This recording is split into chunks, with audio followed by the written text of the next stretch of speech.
నమస్తే BCC news కి స్వాగతం. నేటి ముఖ్యాంశాలు.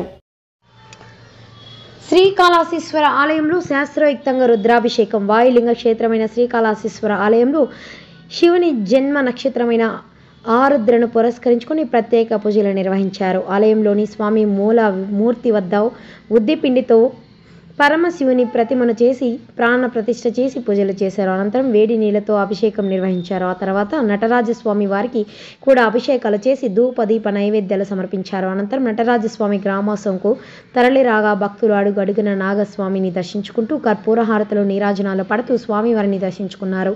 ఆలయ వేద పండితులు మారుతి శర్మ స్వామి మాట్లాడుతూ నేడు స్వామి వారి జన్మ నక్షత్రం పురస్కరించుకొని శ్రీకాళహస్తి దేవస్థానంలో మూల విరాట్కు మరియు నటరాజస్వామికి అభిషేకాలు శాస్త్రయుక్తంగా నిర్వహిస్తారని అన్నారు. నేడు దక్షిణాయనం ముగియడంతో ఉత్తరాయణం ప్రారంభమవుతున్న నేపథ్యంలో ధనుర్మాసంలో వచ్చే ఆరుద్ర నక్షత్రం, అందులోనూ స్వామివారికి ప్రీతికరమైన సోమవారం నేడు భోగి పండుగ చాలా అరుదుగా వచ్చే విశేషమైన రోజు నేడని, సుమారు 80 ఏళ్ల తర్వాత నేడు ఇలాంటి పర్వదినం వచ్చిందని, ఈ పర్వదినం ఆరుద్ర నక్షత్రం స్వామివారి జన్మ నక్షత్రం, స్వామివారి పుట్టినరోజు కావడంతో మహాశివరాత్రి నాడు లింగోద్భవాన్ని భక్తులు ఏ విధంగా దర్శించుకుని పునీతులు అవుతారో అదేవిధంగా నేడు స్వామివారి గర్భాలయం నందు మినుములు బియ్యంతో చేసిన పిండితో ఉద్దిపిండితో పరమశివుణ్ణి